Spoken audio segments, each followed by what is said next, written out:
You're listening to the N2K Space Network.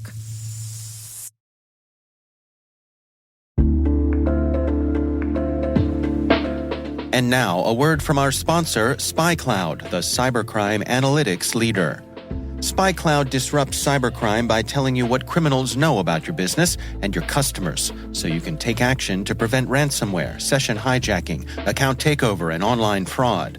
SpyCloud constantly recaptures and analyzes new data from the criminal underground, including credentials, session cookies, and PII siphoned from malware-infected devices. With knowledge of the specific exposed data criminals have in hand from InfoStealer malware on managed and unmanaged devices, security teams can respond with a more efficient and effective process called post-infection remediation that fits seamlessly into existing incident response frameworks. Get SpyCloud's post-infection remediation guide outlining the 7 steps for preventing a malware infection from becoming a full-blown ransomware incident. Visit spycloud.com/cyberwire. That's spycloud.com/cyberwire. And we thank SpyCloud for sponsoring our show.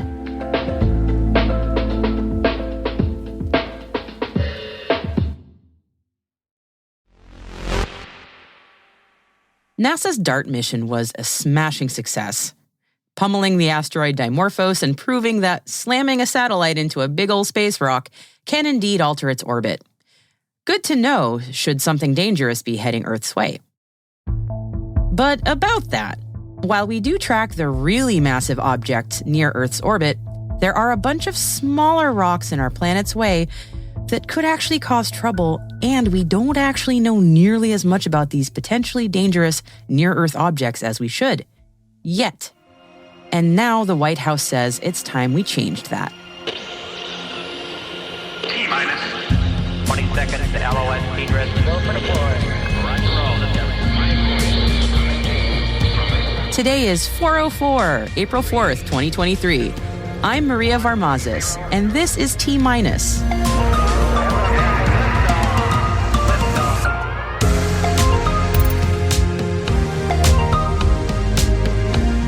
More on tracking potentially hazardous near-Earth objects. Virgin Orbit officially files for Chapter 11 bankruptcy. Deloitte is in the space business. Redwire's planning a neat camera demo. All this and more, so don't go anywhere.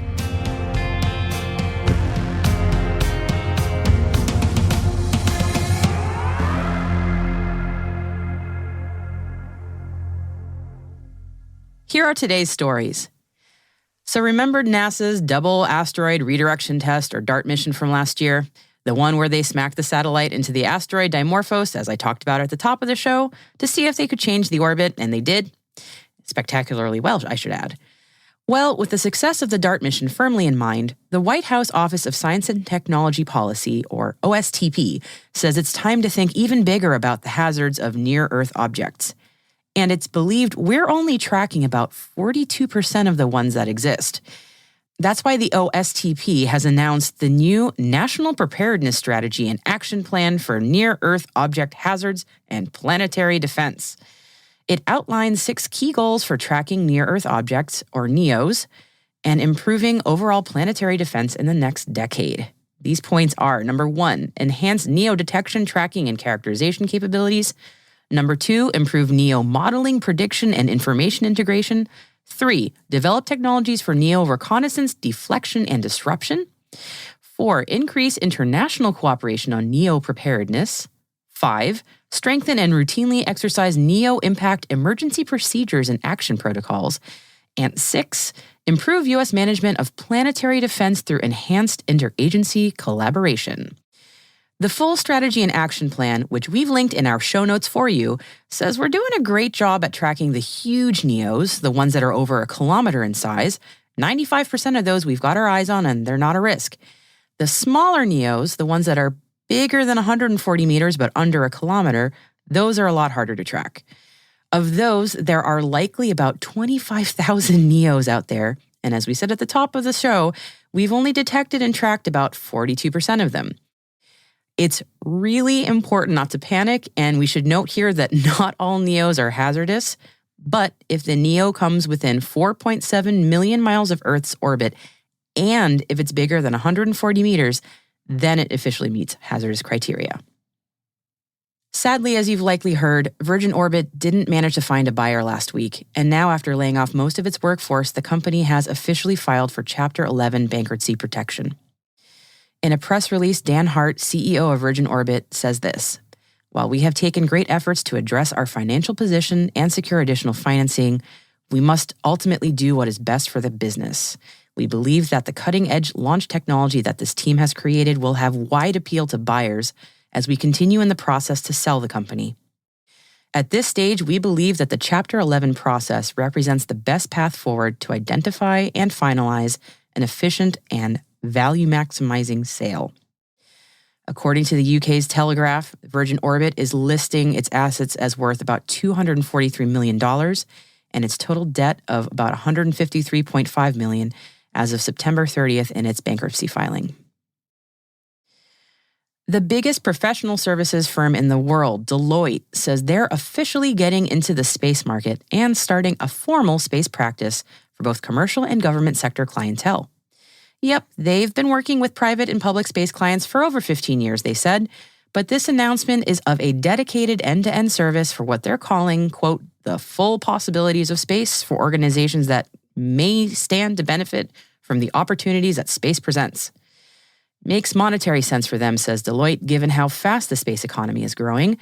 Their press release cites the space economy's forecasted valuation of $1 trillion by 2040, with a focus on the burgeoning LEO satellite market, which Deloitte says by their own research will grow to be worth as much as $312 billion by 2035.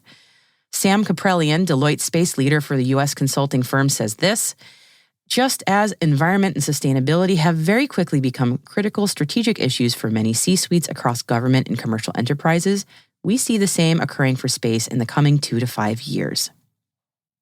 And there's news from space infrastructure company Redwire that they're getting ready for a tech demo on a navigation camera on an on-orbit satellite later this year, when they will install Exoanalytic Solutions' space tracking software on the camera.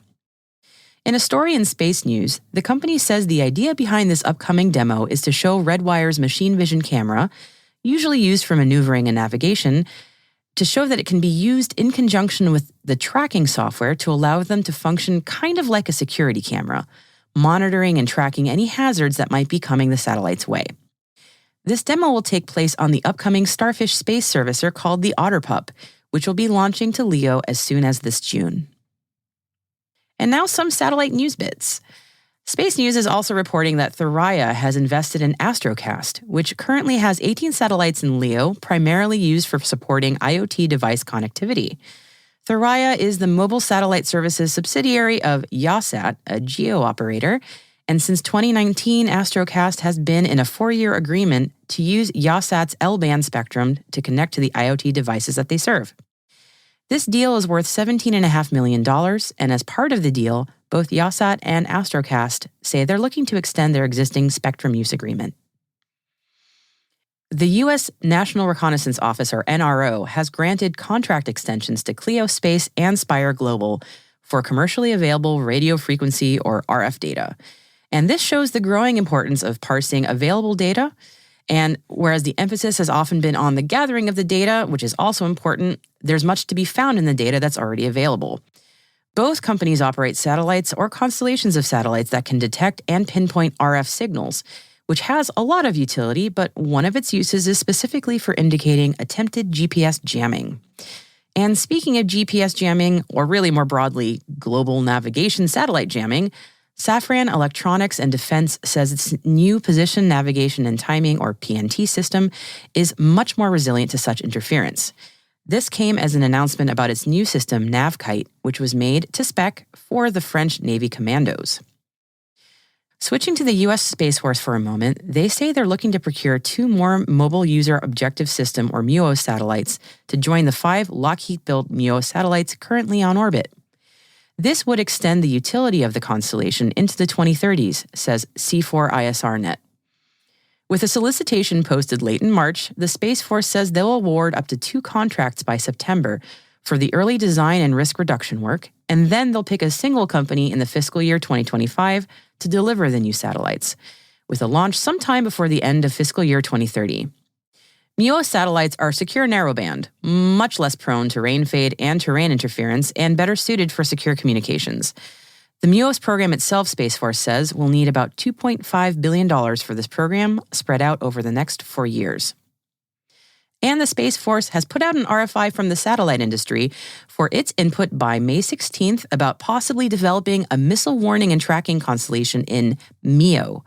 Yes, the Space Development Agency is developing a missile warning and tracking constellation in LEO, with the first satellites for the SDA's LEO going up just over this past weekend. But again, this RFI is for developing a new such constellation in MEO, which, as the name suggests, sits between LEO and GEO. And speaking of GEO, the Eutelsat Hotbird 13F has reached GEO. It's one of 2 Eurostar NEO satellites, which was launched to replace the 3 current legacy Hotbirds. These are TV broadcast satellites serving the markets in the Europe, Middle East, and Northern Africa. The 2 new Eurostar NEOs have been built as part of ESA's NeoSat partnership project with Thales Alenia Space and Airbus. AST Space Mobile says their Blue Walker 3 downlink matched 5G speeds in their latest sat-to-cell test.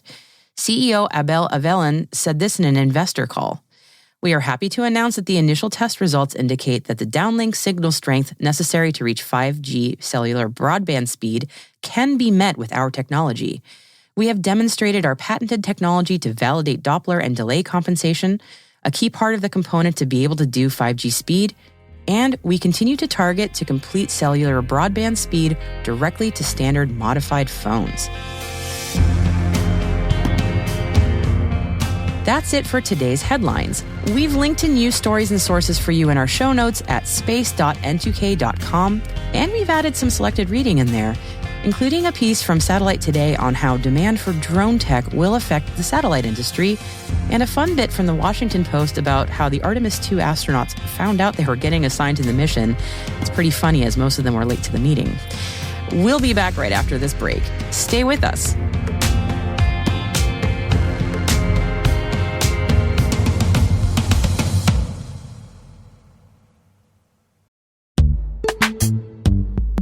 This episode is brought to you by Palo Alto Networks, the leader in cybersecurity.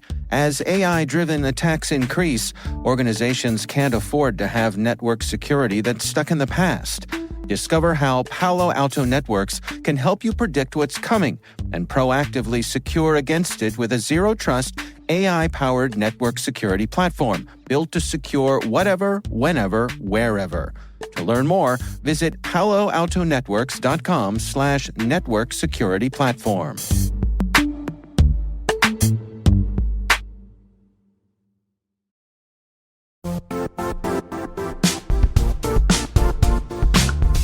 Now, a word from our sponsor, the Johns Hopkins University Information Security Institute, currently seeking qualified applicants for its innovative Master of Science in Security Informatics degree program.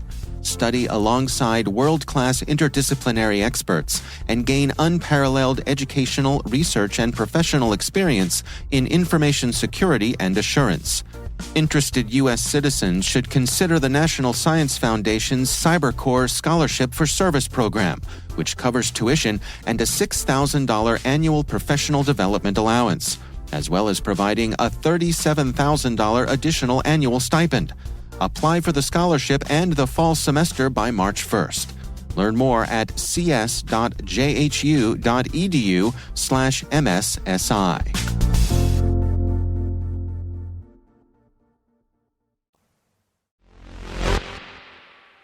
If you've ever thought you'd easily win a karaoke battle with an astronaut, and I don't know why you would think that, but just in case you ever have, perhaps you should think again. Oh, say does that star-spangled banner yet wave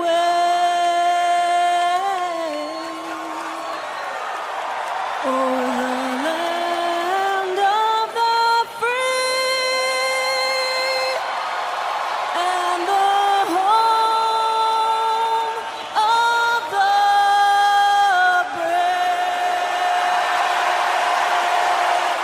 brave. That was NASA astronaut Tracy Dyson, a physical chemistry PhD who has been on 2 space flights, has logged 188 days in space, has done 3 EVAs for a total of 22 hours and 49 minutes, and also really nailed the notoriously tricky high notes at the end of the U.S. national anthem. Not a surprise, she is also one of the lead vocalists for the all-astronaut band with the perfect name for an all-astronaut band, Max Q. She and all 4 of the Artemis II crew were at the NCAA tournament game last night between SDSU and UConn in Houston, Texas. No word yet from Artemis II mission specialist Jeremy Hansen of the Canadian Space Agency when we'll hear his rendition of O Canada, but we'll keep you posted.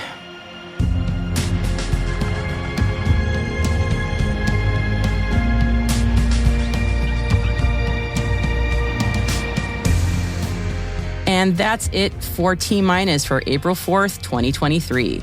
T-Minus is a production of N2K Networks, the news to knowledge platform for professionals. For links to all of today's stories, check out our show notes at space.n2k.com.